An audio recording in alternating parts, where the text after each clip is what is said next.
I was sitting at the edge of our bed when she walked in at 2:17 a.m. Her heels were in her hand.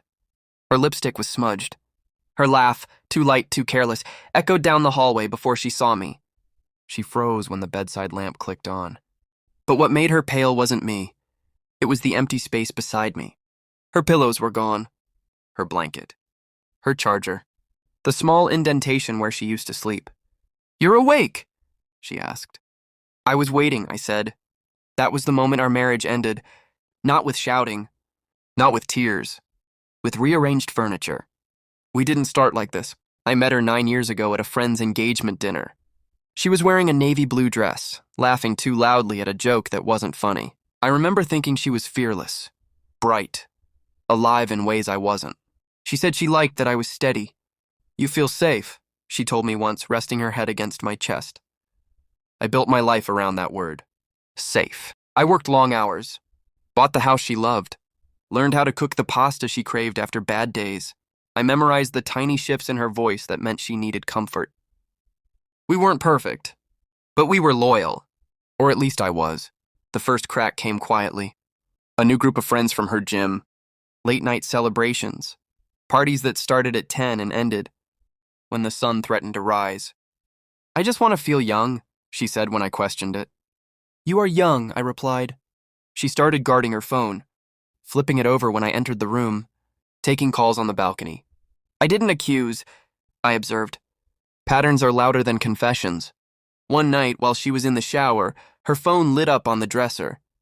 I wasn't looking for anything, but the name flashed across the screen. "Daniel." 3 messages in a row. "Can't stop thinking about last night. You looked incredible. Wish you stayed." I didn't open the thread. I didn't need to. Evidence isn't just words. It's timing, frequency, tone. When she came out of the shower, wrapped in steam and lies, I kissed her forehead. And I began planning. I didn't confront her. Not yet. Anger is loud. Strategy is silent. First, I met with a lawyer, quietly, during my lunch break. I learned about assets, documentation, custody laws. We didn't have children, but knowledge is power. I separated my finances legally, redirected my salary to a new account. Then I installed cameras, not hidden in shameful places. Just in the living room, the entryway, the driveway. "Security," I told her. She smiled. "You're always so responsible." I started coming home earlier, unannounced. Twice I saw him drop her off at the corner instead of the driveway. A black SUV, tinted windows, coward's camouflage. The third time, I walked outside before she could reach the door. He saw me. We locked eyes. He drove away without a word. She said it was a coworker, a ride. I nodded. I had already printed the hotel receipt she'd accidentally synced to our shared email. Room 814, 2 guests. Friday night. The party she insisted on attending was the final test. "It's just drinks," she said, applying perfume I hadn't bought her. "I don't like the crowd you're with," I replied evenly. "You don't control me." She was right. I don't control. I calculate. After she left, I executed the last step. I moved her things out of our bedroom. Not the house. I'm not cruel without cause. Just the bedroom. I placed her belongings in the guest room at the end of the hall. Clean sheets.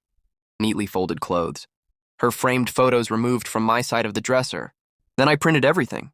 Phone records, screenshots, hotel confirmations, bank transfers I traced to gifts, a watch that wasn't for me. I arranged them on the dining table like evidence in a courtroom. At 2:17 a.m., she came home and saw the empty bed. Now, standing in front of me, she tried to read my face. "You're being dramatic," she said, glancing toward the hallway. "Am I?" She walked past me and stopped at the guest room door. Her clothes were inside, her shoes lined against a wall that wasn't mine. "What is this?" Her voice trembled. "Your new room." Silence filled the house like smoke. "You went through my things?" she demanded. "No," I said calmly. "You left them everywhere." I walked her to the dining table. She saw the papers.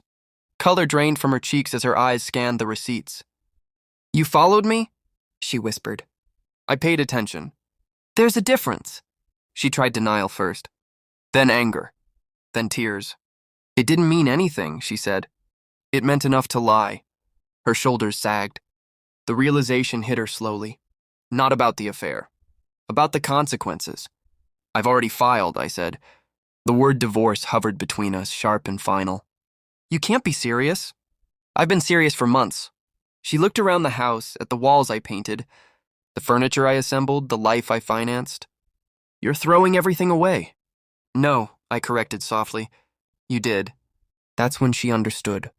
This wasn't a fight. It was a verdict. The process was clean, efficient. My lawyer was thorough. The documentation airtight, her nights out, the financial trail.